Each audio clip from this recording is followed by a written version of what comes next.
نحمده ونصلي ونسلم على رسوله الكريم أما بعد أعوذ بالله من الشيطان الرجيم بسم الله الرحمن الرحيم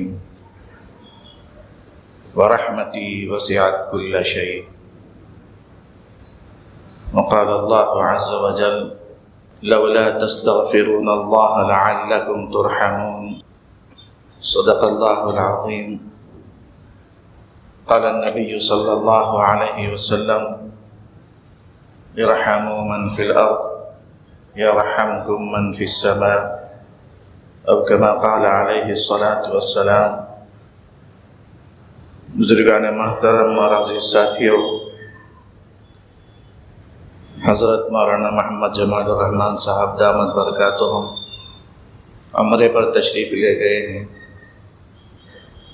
اللہ حضرت کے عمرے کو اور آپ کے ساتھیوں کے اور تمام معتمرین کے عمروں کو قبول فرمائے، ان کی دعاؤں میں ہمارا حصہ بنائے. صحت و عافیت کے ساتھ، خیر خوبی کے ساتھ حضرت کا جانا اور آنا مرحمت فرمائے. دوستو اور عزیزو، رحمت اور اللہ کا رحم یہ ہماری بہت بڑی ضرورت ہے.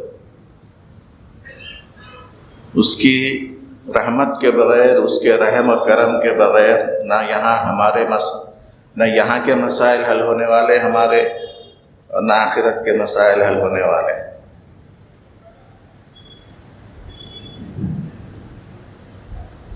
اللہ عز و جل نے پارے 9 میں فرمایا ہے رحمتی وسعت کل شیء، میری رحمت نے ہر چیز کو گھیر رکھا ہے. ہر چیز کو، ہر چیز میں آتا ہے اللہ کے علاوہ ہر چیز، بشمول عرش، فرش، مخلوقات، جمادات، نباتات، حیوانات، انسان، ملائک، انبیاء و رسول، عرشی، فرشی، علوی، سفلی، ساری مخلوقات تو اللہ کی رحمت نے گھیر رکھا ہے. تو یہ ایک رحمت عامہ ہو گئی، اور ایک رحمت خاصہ ہوتی ہے کہ جو رحمت ایمان کی توفیق کی شکل میں اللہ تعالیٰ مومنین کو عطا فرماتے ہیں، اور اللہ مومنین سے خوش ہو کر اپنی رحمت کے بدولت جنت میں داخل فرماتے ہیں.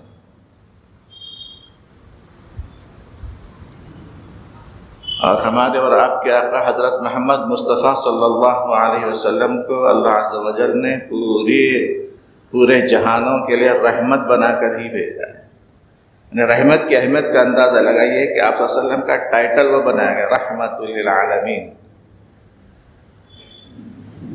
اچھا، آپ کی رحمت بھی اتنی وسیع اور عام ہے کہ اپنوں کو تو نصیب ہے ہی، ایک اعتبار سے بعض زاویوں سے غیروں کو بھی نصیب ہے کہ اللہ عز و جل نے پیارے نبی پر یہ کرم فرمایا کہ آپ کی وجہ سے ہم آپ کی نافرمان امت کو ایک دم ہلاک نہیں کریں گے. اجتماعی ہلاکت نہیں ہوگی جیسا کہ پچھلی قوموں میں ہوتا تھا کہ اپنے نبی کی بات نہیں ماننے والوں کو ہلاک کر دیا جاتا، لیکن اس امت کے ساتھ ویسا نہیں ہوا کہ وہ امت کہ جن پر دعوت پیش کی گئی لیکن انہوں نے قبول نہیں کیا تو ان کو ایک دم پورا ہلاک نہیں کر دیا گیا، مہلت دی گئی، ڈھیل دی گئی. تو یہ بھی پیارے نبی کی رحمت کا حصہ ہے. اس کے علاوہ دیگر مخلوقات کے حقوق کے لحاظ سے پیارے نبی صلی اللہ علیہ وسلم کی پیاری تعلیمات میں جو دین سکھلایا گیا، امت کو جو دین سکھایا گیا وہ رحمت پر مشتمل ہے. حقوق بتلائے گئے انسانوں کے، ایون غیر مسلم کے بھی، پڑوسیوں کے بھی، رشتہ داروں کے بھی، ایون حیوانات کے، ان سب کے حقوق بتلائے گئے. تو رحمت کی بہت سارے پہلو ہیں اور قسمیں ہیں دوستو. کچھ رحمت عامہ کی شکلیں ہیں، کچھ رحمت خاصہ کی شکلیں، اور یہ ہماری سب سے بڑی ضرورت ہے کہ اللہ ہمارے ساتھ رحم و کرم کا معاملہ فرمائے. اسی لیے دعاؤں میں کثرت سے سکھلایا گیا. وقل رب اغفر وارحم، اے نبی صلی اللہ علیہ وسلم آپ یوں دعا کیجئے کہ اے میرے پالنہار آپ بخش دیجئے، آپ رحم فرما دیجئے۔ خصوصی جو دعا سکھلائی گئی اس میں رحم کی دعا کروائی گئی، سکھلائی گئی، تو اندازہ لگائیے کہ کتنی اہم چیز ہوگی۔ ماں باپ کے کتنے حقوق ہوتے ہیں؟ بہت حقوق ہوتے ہیں۔ تو ایک مستقل بڑا موضوع ہے کہ بھئی ماں باپ کے کیا کیا ان کی کیا کیا قربانیاں ہیں، ان کی کیا کیا مجاہدات ہیں اور بچوں پر احسانات ہیں، لیکن ان سارے احسانات کے بدلے میں اللہ عز و جل نے ان کے حق میں جو دعا سکھلائی وہ یہ دعا سکھلائی، وقل رب ارحمہما کما ربیانی صغیرا۔ اے محمد صلی اللہ علیہ وسلم آپ دعا میں یوں کہا کیجئے اپنے والدین کے لیے کہ اے میرے پالنہار ان پر رحم فرما، ان دونوں پر رحم فرما۔ تو رحم آخر کتنی جامع چیز ہوگی اور کتنی اہم چیز ہوگی کہ ماں باپ کے پورے احسانات کے بدلے میں بچے کو جو دعا سکھلائی گئی ہے وہ یہ سکھلائی گئی کہ تو ان کے لیے رحم کی دعا کر۔ تو دوستو اور عزیزو، اللہ کا رحم اور اس کی رحمت انتہائی ضروری چیز ہے ہمارے دنیاوی امور کے لیے بھی اور آخرت کے امور کے لیے۔ عالم برزخ کے مرحلوں میں آسانی ہونا ہے تو بھی اللہ کے رحم کے ہم محتاج ہیں۔ حشر کے میدان کی صعوبتوں پریشانیوں سے بچنا ہے تو اس کے لیے بھی ہم اللہ کے رحم کے محتاج ہیں۔ جنت میں داخلہ ہونا ہے تو بھی ہم اللہ کے رحم کے محتاج ہیں۔ اللہ کے نبی صلی اللہ علیہ وسلم نے فرمایا کہ تم میں سے کسی کا بھی اس کا عمل اس کو جنت میں نہیں لے جائے گا، داخل نہیں کرے گا۔ تم میں سے کسی کا عمل تم کو جنت میں داخل نہیں کرے گا۔ تو آپ صلی اللہ علیہ وسلم نے فرمایا آپ کا عمل بھی آپ کی جنت میں داخل نہیں کرائے گا؟ تو آپ صلی اللہ علیہ وسلم نے فرمایا کہ ہاں میرا عمل بھی مجھے جنت میں داخل نہیں کرائے گا۔ الا ان يتغمدني الله برحمته الواسعة او كما قال علیہ السلام، الا یہ کہ اللہ تعالیٰ اپنی وسیع رحمت کی چادر مجھ پر ڈال دے۔ تو اندازہ لگائیے اللہ کے رحم و کرم ہی پر جنت میں داخلہ ہے۔ ارے پھر اعمال کئی کو کرنا ہے بھائی، نماز کئی کو، روزہ کئی کو، زکوٰۃ کئی کو، حج کئی کو، امر بالمعروف کئی کو، نہی عن المنکر کئی کو، وغیرہ وغیرہ۔ تو دوستو یہ اعمال اللہ کے اس رحم کا مستحق بنانے کے لیے ہیں جو رحم کے ہم کو جنت میں داخل کرنے والا۔ تو یہ اعمال میں لگ کے ہم اللہ کے رحمت کے مستحق بننے کی کوشش کرنا، ورنہ ہمارے اعمال ایسے نہیں ہیں کہ ان اعمال کی بدولت جنت میں جائیں۔ یہ اعمال رحمت خداوندی کے مستحق بناتے ہیں اور پھر ہم رحمت خداوندی ہی سے جنت میں جا سکیں۔ تو دوستو جب رحمت اور اللہ کا رحم اتنی اہم چیز ہو گئی، اب تک کی گفتگو میں صرف لفظ رحم اور رحمت کی اہمیت کا اشارہ دینا چاہ رہا تھا کہ بھئی کتنی اہم چیز ہے۔ تب سوال یہ پیدا ہوتا ہے کہ اللہ کے رحم کے ہم مستحق کن کن چیزوں سے بن رہے ہیں، ہمیں رحمت کیسے کیسے حاصل ہوگی؟ تو موٹا سا تجزیہ یہ ہے کہ بھئی ہم کو صحیح عقیدوں پر آنا ہے، اعمال صالحہ پر آنا ہے، یہ اللہ کی رحمت کا مستحق بناتے ہیں۔ بطور خاص وہ اعمال کے جو صراحت کے ساتھ اللہ عز و جل نے قرآن میں فرمائیں گے کہ تم ان اعمال کا اہتمام کرو، اللہ تم پر رحم فرمائے گا۔ اور احادیث میں پیارے نبی نے فرمایا کہ تم یہ عمل کا اہتمام کرو، اللہ تم پر رحم فرمائے گا۔ ان میں سے چند کو سنانے کی سعادت حاصل کرنا چاہتا ہوں۔ اللہ عز و جل نے قرآن مجید میں ایک مقام پر فرمایا کہ لولا تستغفرون اللہ لعلکم ترحمون، تم اللہ سے معافی کیوں نہیں مانگتے ہو تاکہ تم پر رحم کیا جائے، شاید کہ تم پر رحم کر دیا جائے۔ اس کا مفہوم یہ بنے گا کہ تم اللہ سے معافی مانگنے کا اہتمام کرتے رہو، اللہ تعالیٰ تم پر رحم فرمائے۔ تو استغفار کا اہتمام کرتے رہنا ہے، کثرت سے استغفار کا اہتمام کرتے رہنا ہے۔ ارے بھائی میں 5 نمازی ہوں، کوئی بھی حرام کام نہیں کرتا، کوئی حرام نہیں کھاتا، حرام نہیں پیتا، کوئی گناہ نہیں کرتا، پھر کہیں کوئی استغفار کا اہتمام کروں؟ نہیں دوستو، اللہ کے نبی حضرت محمد مصطفیٰ صلی اللہ علیہ وسلم فرماتے ہیں کہ میں روزانہ 70 مرتبہ سے زیادہ اللہ سے معافی مانگتا ہوں۔ تو ہم اور آپ کا کیا شمار ہے؟ جبکہ پیارے نبی صلی اللہ علیہ وسلم کی ذات بابرکت وہ ذات ہے کہ جن کے اگلے پچھلے سارے امکانی خطاؤں کو بھی معاف کر دیا گیا۔ اولاً تو وہ معصوم ہیں، کوئی گناہ کرتے نہیں ہیں، لیکن چھوٹے موٹے خلاف اولا کاموں کو بھی جن کے بخش دیا گیا، ان کا یہ حال ہے کہ وہ فرماتے ہیں کہ میں روزانہ 70 سے زیادہ دفعہ اللہ سے معافی مانگتا ہوں۔ تو دوستو، دراصل اللہ کی معرفت کا حق اور اللہ کی عبادت کا جو حق ہے وہ ہم بندوں سے ادا ہی نہیں ہو سکتا، اس لیے استغفار کا اہتمام کرتے رہنا ہے، خواہ ہم کتنے ہی عابد و زاہد بن جائیں، استغفار کا اہتمام کرتے رہنا۔ اور استغفار ایسی بڑی چیز ہے دوستو کہ اللہ کے عذاب کو بھی روکتی ہے۔ پارہ 9 میں فرمایا گیا، اعوذ باللہ من الشیطان الرجیم وما كان اللہ معذبهم وانت فیہم وما كان اللہ معذبهم وهم یستغفرون۔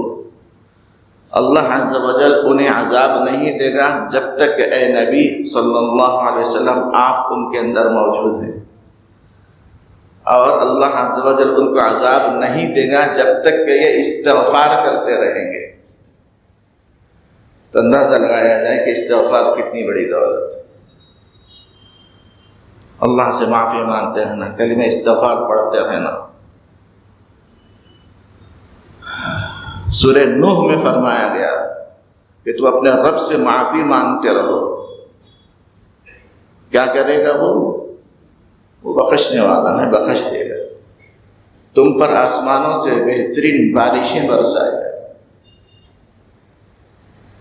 تمہاری مدد کرے گا اموال کے ذریعے، اولاد کے ذریعے، باغات کے ذریعے۔ سورہ نوح میں خوشخبریاں ہیں کہ استغفار کے نتیجے میں آخرت کا فائدہ کہ گناہوں کی بخشش، دنیاوی فائدہ کہ ہمارے جان میں، مال میں، اولاد میں اللہ عز و جل برکت عطا فرمائے۔ تو غرض اللہ کے رحم و کرم کو اپنی طرف متوجہ کرنے والا عمل اور اللہ کی رحمت کا مستحق بنانے والا عمل استغفار کا اہتمام۔ ایسے ہی دوستو اور عزیزو، اللہ تبارک و تعالیٰ ایک آیت شریفہ میں فرما رہے ہیں، وَإِذَا قُرِئَ الْقُرْآنُ فَاسْتَمِعُوا لَهُ وَأَنصِتُوا لَعَلَّكُمْ تُرْحَمُونَ۔ جب قرآن پڑھا جائے تو غور سے سنو، خاموش رہو، شاید کہ تم پر رحم کیا جائے، تاکہ تم پر رحم کیا جائے۔ تو معلوم یہ ہوا کہ قرآن مجید کو غور سے سننا اور قرآن کی تلاوت کے وقت خاموش رہنا، یہ بھی اللہ کے رحم کا مستحق بناتا ہے، اللہ کی رحمت ہماری طرف متوجہ ہو جاتی ہے۔ اب یہاں چھوٹی چند گزارشات ہیں دوستو، وہ یہ کہ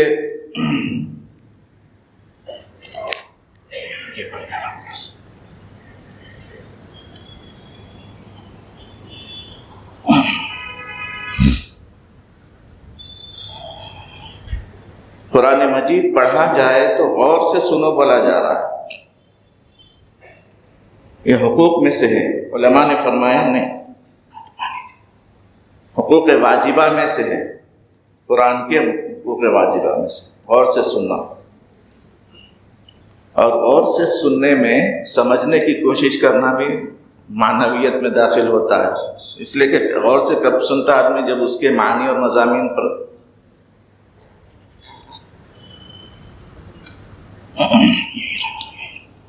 جزاکم اللہ۔ تو دوستو اور عزیزوں، اگر ہم معنی نہیں سمجھتے ہیں تب بھی غور سے سننا ہے۔ اولاً تو معنی اور مفہوم کو سمجھتے ہوئے سننا ہے غور سے، اور اگر معنی سمجھ میں نہیں بھی آ رہے ہیں تو اللہ کا کلام ہے، رب العزت کا کلام ہے، مجھے غور سے اہتمام سے سننا چاہیے، ان جذبات کے ساتھ غور سے سننا۔ ہم تو فرمایا جا رہا ہے اللہ کی رحمت تمہاری طرف متوجہ ہوگی۔ اب دیکھیے دوستو، ہمارے بعض بھائیاں گھروں میں زور سے قرآن لگا دے رہے ہیں، دکانوں میں برکت کے واسطے زور سے قرآن لگا دے رہے ہیں، اور خود بھی غور سے نہیں سن رہا ہے، اور جن جن تک کے کانوں تک آواز جا رہی ہے وہ لوگ بھی غور سے نہیں سن رہے، تو یہ سبب بن رہا ہے بے حرمتی اور بے ادبی کا۔ علماء فرماتے ہیں کہ نہیں، جہاں پر قرآن مجید غور سے سننے کا اہتمام نہ کیا جا رہا ہو وہاں زور سے مت لگاؤ۔ اب بعض لوگ یہ استدلال کرتے ہیں، ارے زور زور سے گانے لگا رہے، میں زور زور سے قرآن لگایا تو کیا ہوا؟ نہیں، احکامات میں ہم حقوق کی رعایت کرنا پڑے گا، آداب کی رعایت کرنا پڑے گا۔ وہ حقوق ہیں اور آداب ہیں قرآن مجید کے کہ غور سے سننا ہے اس اور خاموش رہنا ہے۔ وَانصِتُوا، خاموش رہو، ایک دم بات بند کر دو۔ خاموش رہو کا مطلب ہے بات بند کر دو۔ آپ بزنس میں بھی لگے ہوئے ہیں، کاروبار میں بھی لگے ہوئے ہیں، ٹھیٹھی ٹاٹا میں بھی لگے ہوئے ہیں، اور قرآن بھی چل رہی ہے، تو وَانصِتُوا پر عمل کہاں ہوا؟ ٹوٹل خاموش ہو جانا تاکہ تم پر رحم کیا جائے۔ تو رحم کے موضوع پر ہم بات کر رہے ہیں کہ اللہ کی رحم کا مستحق بنانے والا عمل قرآن مجید کے حقوق کو ادا کرنا ہے، اور سے سننا ہے، خاموش رہنا ہے۔ ایسے ہی دوستو اللہ عز و جل نے فرمایا، ایک بات یاد آئی ابھی جو آیت میں نے پڑھی کہ قرآن کے حقوق سے متعلق، دوستو اور عزیزو، مسلمان اگر قرآن مجید کے حقوق کو ادا کرنے والے بن جائیں گے تو انشاءاللہ العزیز قرآن مجید کو ظاہری طور پر کوئی بھی جلانے کی کوشش کرے، بے ادبی کی کوشش کرے، وہ صرف اور صرف ایسا ہی ہوگا جیسے وہ چاند کے اوپر تھوکنے کی کوشش کر رہا ہو یا سورج پر دھول اڑانے کی کوشش کر رہا ہو، سوائے اس کے کہ وہ تھوک اسی کے اوپر آ کے پڑے گا، وہ دھول اسی کے اوپر آ کے پڑے گی، اور کچھ اس کا نہ چاند کا نقصان ہونے والا ہے نہ سورج کا۔ تو ایسے ہی قرآن مجید کا کوئی نقصان ہونے والا نہیں۔ یقیناً ہم سیاسی سطح پر اور ایمبیسیوں کے واسطوں سے یقیناً اثر انداز ہونا چاہیے، جیسا بھی ہو سکتے ہیں، لیکن سب سے پہلے چیز دوستو یہ کہ مسلمان کے دل میں قرآن کی عظمت آ جائے، وہ اس کو اپنی عملی زندگی میں اتار لے، قرآن مجید کو آئینہ بنا لے، اور صرف ایک دو چیزوں میں نہیں، عقائد میں، عبادات میں، معاملات میں، اخلاقیات میں، معاشرت میں، سیاسیات میں، اقتصادیات میں، اسلام کے ہر شعبے میں قرآن مجید کو آئینہ بنا کر زندگی گزارے۔ تو انشاءاللہ العزیز دوستو، یہ بعض احمقوں کی بعض حرکتوں سے کچھ بھی ہونے والا نہیں۔ تو دوستو اللہ کے رحم و کرم کا مستحق بنانے والی چیزوں میں سے ایک ہے صفت احسان کے ہمارے اندر آ جانا۔ اللہ عز و جل فرما رہے ہیں کہ ان رحمت اللہ قریب من المحسنین، اللہ کی رحمت محسنین کے قریب ہے، اللہ کی رحمت محسنین کے قریب ہے، یعنی جو صفت احسان والے ہیں ان کے قریب ہے اللہ کی رحمت۔ تو ہر مسلمان بھائی بہن غور کر لے، دیکھ لے کہ بھئی میرے اندر صفت احسان ہے نہیں ہے، میں محسنین میں سے ہوں نہیں ہوں۔ اگر محسنین میں سے ہوں جائزہ اور احتساب کے بعد تو نور علی نور، کبھی ہاں اس نعمت پر شکر ادا کرے، اس میں اضافے کی کوشش کرتا ہے۔ اور اگر خدا نخواستہ وہ اس محسنین میں سے اپنے آپ کو شامل نہیں، شمار نہیں محسوس کر رہا ہے، تو پہلی فرصت میں اپنے آپ کو محسنین میں سے شامل کرنے کی کوشش کرے۔ اور محسنین کس کو کہتے ہیں؟ محسنین کس کو کہتے ہیں؟ جس میں قرآن مجید میں اللہ تعالیٰ نے فرمایا کہ اللہ کی رحمت محسنین کے قریب۔ تو محسنین کے کیا معنی آتے ہیں؟ تو عام طور پر علماء نے اس کے 3 معنی بتلائے ہیں۔ ایک ہے نیک کام کرنے والا، اور دوسرے ہے صفت احسان والا، اور تیسرے ہے مالی احسان کرنے والا. اور یہ تینوں معنی قرآن و حدیث سے ثابت ہیں. نیک کام کرنے والا، واللہ یحب المحسنین وغیرہ وغیرہ کئی جگہوں پر ترجمہ کرنے والوں نے، مفسرین نے عام طور پر نیک کام کرنے والے مراد لیا ہے. تو جس قسم کا بھی نیک کام ہو، حقوق اللہ کی لین کا، حقوق العباد کی لین کا، جو بھی نیک کام ہو اس کام کو کرنا یا اللہ کی رحمت کو قریب کرنا. دوسرے معنی ہے اس کے نیک کاموں کو بھی اچھے انداز میں کرنا، اخلاص کے ساتھ کرنا، حسن نیت کے ساتھ کرنا، اللہ کا دھیان جماتے ہوئے کرنا، اللہ کو دیکھتے ہوئے کرنا. یہ شعور نہیں ہے تو کم از کم یہ شعور کے ساتھ کرنا کہ اللہ مجھے دیکھ رہا ہے. اس کو بھی صفت احسان بولا جاتا ہے. یہ حدیث شریفہ میں ہے، حدیث صحیحہ ہے، حدیث جبرائیل کے نام سے مشہور حدیث ہے پیارے نبی صلی اللہ علیہ وسلم کی، جو اکثر حدیث کی کتابوں میں مل جاتی ہے. حدیث تو طویل ہے لیکن اس کا ایک حصہ یہ ہے کہ حضرت جبرائیل امین انسانی شکل صورت میں پیارے نبی صلی اللہ علیہ وسلم کی خدمت میں حاضر ہو کر باادب بیٹھ کر، انتہائی ادب سے سامنے دو زانوں بیٹھ کر اسلام کیا ہے، ایمان کیا ہے، احسان کیا ہے، مختلف سوالات کرے. قیامت کب آئے گی، قیامت کی علامتیں کیا کیا ہیں وغیرہ وغیرہ. پوری حدیث تفصیل سے سنانے کا وقت نہیں ہے، لیکن اس میں ایک سوال یہ تھا کہ احسان کیا چیز ہے. تو اللہ کے نبی صلی اللہ علیہ وسلم نے فرمایا کہ احسان یہ ہے کہ تو اللہ کی عبادت ایسے کر جیسے تو اللہ کو دیکھ رہا ہے. اللہ کو دیکھنا ہماری نظروں سے ناممکن ہے اس دنیا میں، مادی اور ہماری عنصری آنکھوں سے، لیکن پھر بھی بولا جا رہا ہے اللہ کی عبادت ایسے کر جیسے تو دیکھ رہا ہو. جبکہ اللہ کو دیکھنا دنیا میں بعید ہے.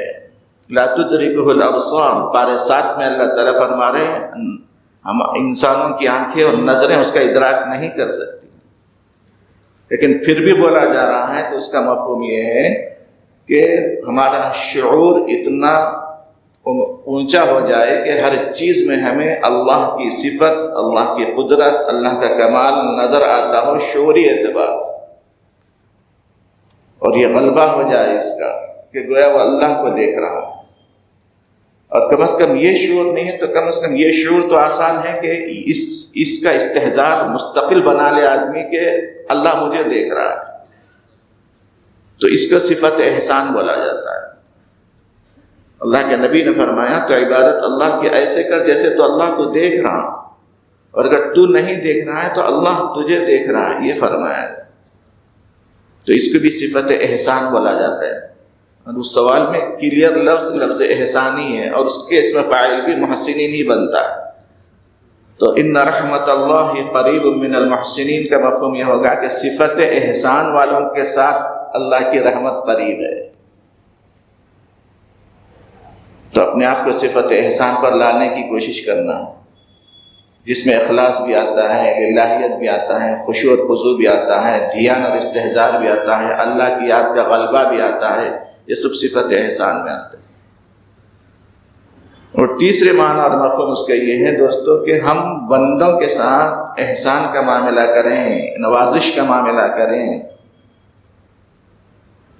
قارون کے قصے میں اللہ تبارک و تعالیٰ نے فرمایا کہ موسیٰ علیہ السلام نے اور اہل ایمان نے اس کو سمجھایا کہ احسن کما احسن اللہ الیک، تو مخلوق خدا پر احسان کر جیسے اللہ نے تیرے ساتھ احسان کا معاملہ کیا کہ تجھے مال و دولت سے نوازا. تو اس نالائق نے یوں کہا کہ اللہ میں نے مجھے کہاں نوازا، انما اوتیتہ علی علم عندی، یہ مال و دولت تو مجھے میرے اس علم کی بنیاد پر حاصل ہوا ہے جو میرے پاس ہے. تو اس نالائق نے یہ سمجھا کہ اس کا کمال ہے. حالانکہ دوستو کسی بندے کا کمال نہیں ہوتا کہ اس کے پاس مال و دولت آ جائے. اللہ کی عطا اور نوازش ہوتی ہے، اس لیے کہ اس کا دماغ اور اس کی صلاحیتیں بنانے والے اللہ، اس کے اعضاء و جوارح اور اس میں طاقت دینے والے اللہ، مختلف اسباب اور تدبیریں بنانے والے اللہ. غرض ہر اللہ ہی کی بنی ہوئی چیز کو استعمال کر کے وہ کچھ پیسے کما رہا ہے، تو اس پیسہ اس کو حاصل ہونے میں اور نتیجہ نکلنے میں بھی اللہ ہی کا کرم اور رحم شامل ہے. ورنہ کتنے لوگ ہیں جو ذہنی اعتبار سے بھی اسمارٹ ہوتے ہیں، محنت بھی خوب کرتے ہیں، لیکن ان کا رزلٹ زیرو ہوتا ہے، کچھ بھی نہیں ملتا. تو معلوم ہوا کہ اس کے پیچھے اللہ ہی کا حکم کار فرما ہے. تو جب اللہ ہی اس کے پیچھے ہے تو ہر عطا کو اللہ کی عطا، ہر کرم کو، نوازش کو، ہر ترقی کو اللہ کی عطا سمجھے. تو غرض اللہ کی رحمت قریب ہے، محسنین کے قریب ہے.